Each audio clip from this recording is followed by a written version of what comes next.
Well. Welcome to college football, Bill Belichick. Welcome into Verts. My name is Harrison Graham. Full disclosure, some of you guys may know this, some of you don't. I am a TCU alum. I'm going to try to be somewhat unbiased, but I got to be honest. That was pretty awesome. That felt pretty good, especially after being on the other end of that a couple of years ago when Deion Sanders made his collegiate coaching debut and upset my boys, the Frogs, a couple of years ago. So to hand Bill Belichick a 48-14 loss, I'm not even going to try to be that unbiased about it. Going to talk about big picture for both teams, but that was pretty glorious. And you just don't know anymore in college football outside of a few teams because in this transfer portal era, the NIL, all this stuff, these players making money, I think Herb Street said that North Carolina had 70 new players this year as Belichick's trying to fast-track this roster. Sometimes it gels, sometimes it doesn't. Sometimes it's going to take time. I'm not saying North Carolina's season is over or anything, but and then they go down 7-0 lead early, straight down the field on the Frogs, and you're like, wow, that was impressive. Freddie Kitchens dialing it up, and then TCU scores 41 unanswered to go up 41-7, and then ends up winning 48-14. I mean, what an absolute bloodbath for Belichick's debut. We're going to break it all down, plus going to take a look at some overreactions to the opening weekend of college football. What a weekend it was. Little Arch Manning talk. Florida State upsets Alabama. Big win for LSU and Brian Kelly. A lot to get into, including tonight's game. But listen, guys, we are 20 subscribers away from 11,000. We're working in some college football content. We do a lot of NFL content here on this channel. If we hit 11,000 subs by tomorrow morning, we're doing 2 videos on the channel tomorrow. Not 1, but 2. So hit that subscribe button. Lock us in. Football is back. We are the place to be for both NFL and college football coverage. All right, 48-14. And like I mentioned, place was rocking. North Carolina goes straight down the field. I mean, no resistance at all from TCU's defense, especially against the run on the opening drive. And then TCU has to punt the ball quickly back to Carolina. And 6 minutes in, as a TCU alum, but also just as a football fan, I'm like, oh my God, Belichick got these boys ready to play. Jordan Hudson, forget the distraction. These guys are here. They're ready. Not saying they're going to win the national championship or anything, but Belichick's got the boys ready. And then TCU's defense settles in. 3 straight 3-and-outs defensively. Josh Hoover heats up, and that's a name you guys are going to want to remember. The quarterback for TCU, who quietly had a big year last year, but this year I think is going to start to gain some attention, maybe even a little NFL buzz. We'll see. He does have another year of eligibility. Long way to go here, but 27-36 for Hoover tonight. Couple of touchdown passes. Did throw the 1 interception, but for the most part was very, very good. 20-25 in the first half. Just put on a clinic, the Frogs did. They've got this transfer at receiver, Jordan Dwyer, 9 catches, 136 yards. TCU, which was their biggest issue last year, they couldn't run the ball, ran for 258 tonight, 7.4 yards per clip, breaking tackles left and right, and you're like, that's not a Belichick defense. College football, this is a different deal, man. This is a different deal. This is why, and listen, we're 1 game into this, trying to build a roster on the fly like this in the transfer portal. Again, sometimes it works, sometimes it doesn't. I don't think anyone should be shocked that this thing isn't going to hit the ground running for Belichick. The question is if it'll ever hit the ground running at all. Because, it kind of felt like he took this job because he had nothing else to do. It's like, I'm dating this 24-year-old. The NFL doesn't want me, but I'm still a football junkie. So sure, I'll go coach North Carolina.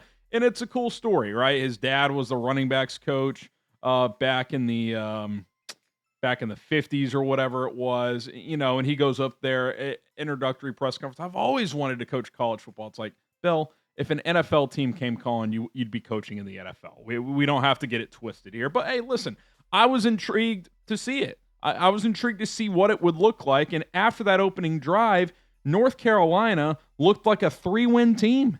They couldn't tackle on defense. They couldn't cover. They have the one good corner that was shadowing TCU's number 1 receiver.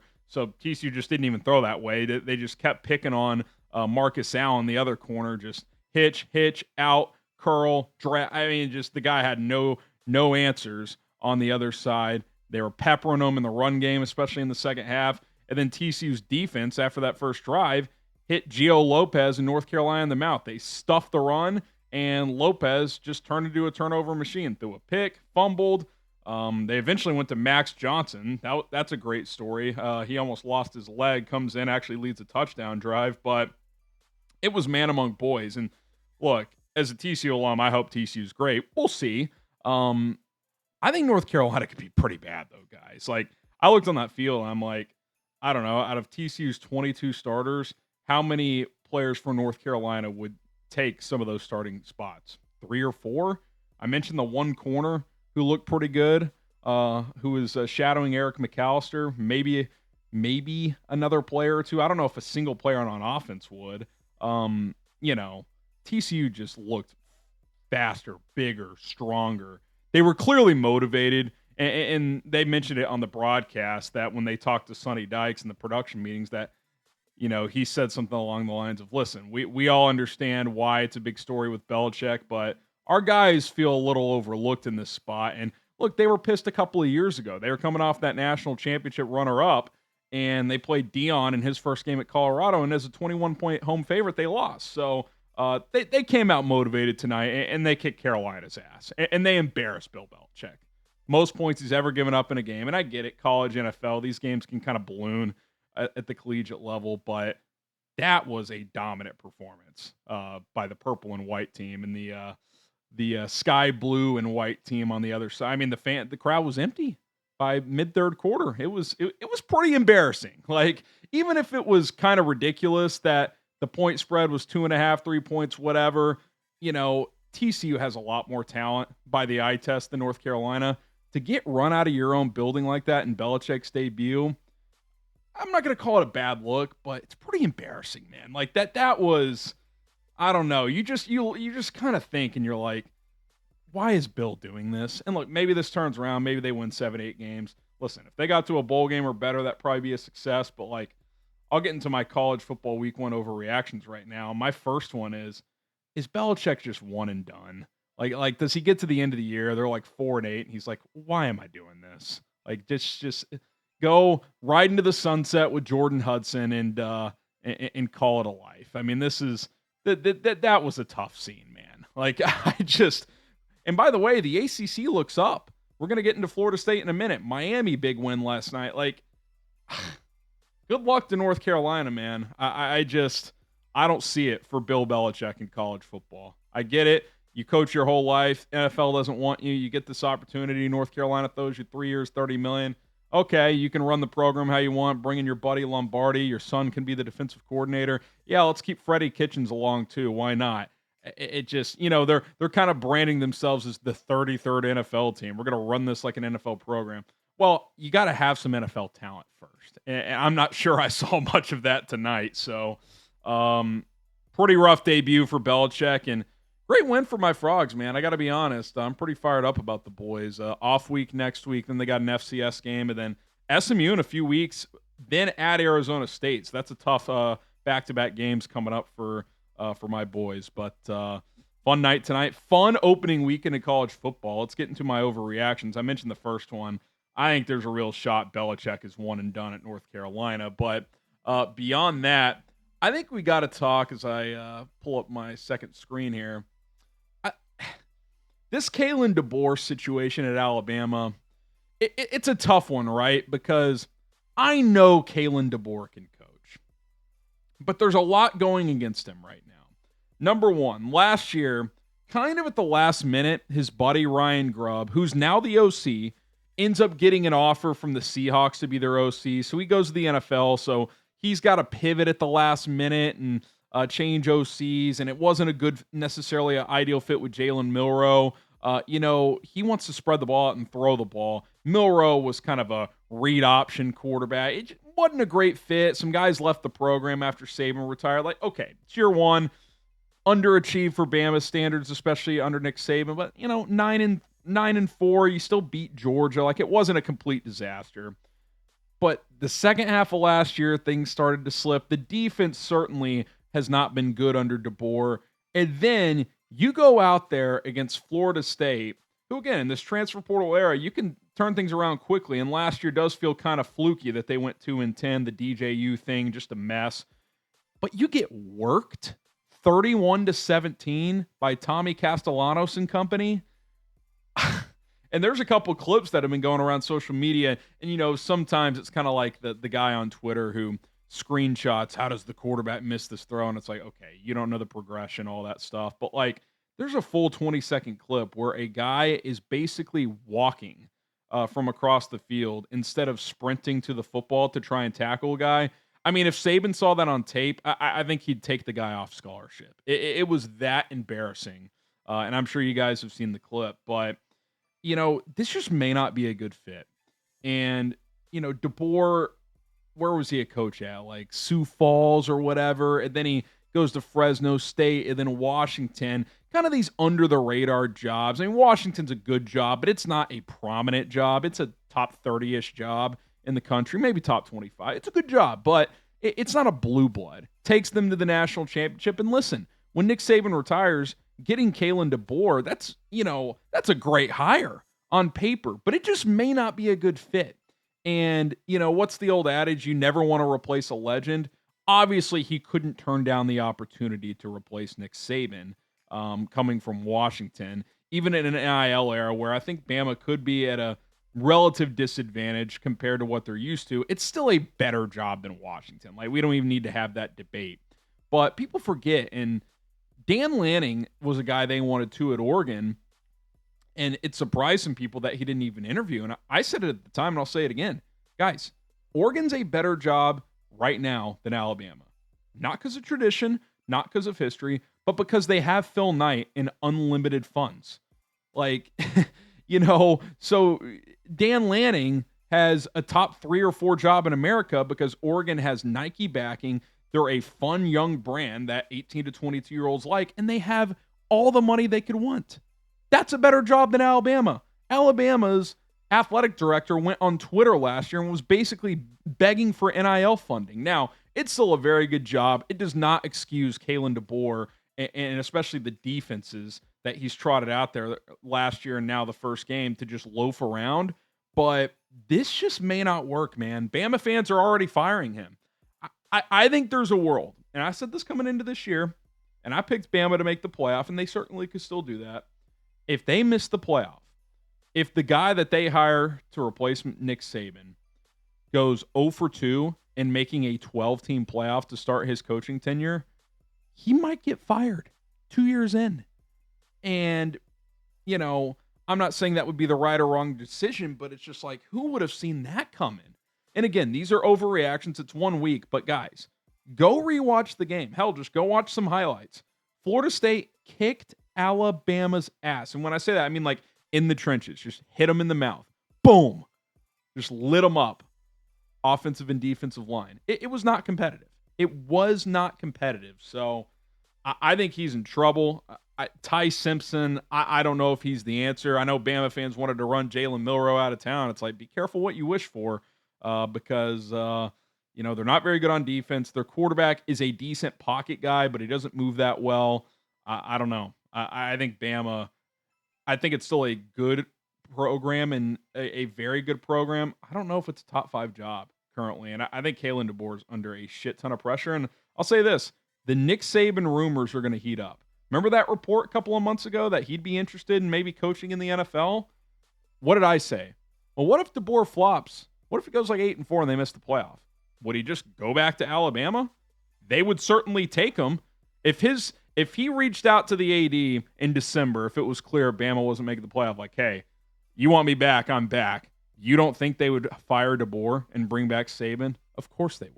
Now, he wanted out. He didn't love all the NIL stuff, the Wild Wild West. I'm not saying he'd do it, but Bama would certainly take him back. I think they'd hire him tonight if he told the AD that he would take over. That's obviously not going to happen. But, I think this DeBoer Bama fit. I wonder, too, is there another scenario where, they would just mutually part after this year? I don't know, some prominent job in the Midwest or on the West Coast, like a Big Ten job opens up, I'll just throw one out there. Like Nebraska opens up. They want him. Would he just leave for Nebraska? I'm just throwing a program out there. Clearly, Bama's a better job, but like if you go 0 for 2 in the playoffs and they give you a third year, it's playoffs or bust. You can't go miss the playoff 3 years in a row. So it's 1 week, long way to go. Not looking great for him. On the flip side of that game, is Florida State a college football playoff contender? Now, we kind of saw this last year with Castellanos at Boston College, who upset, ironically, Florida State in week 2, I think it was. Look,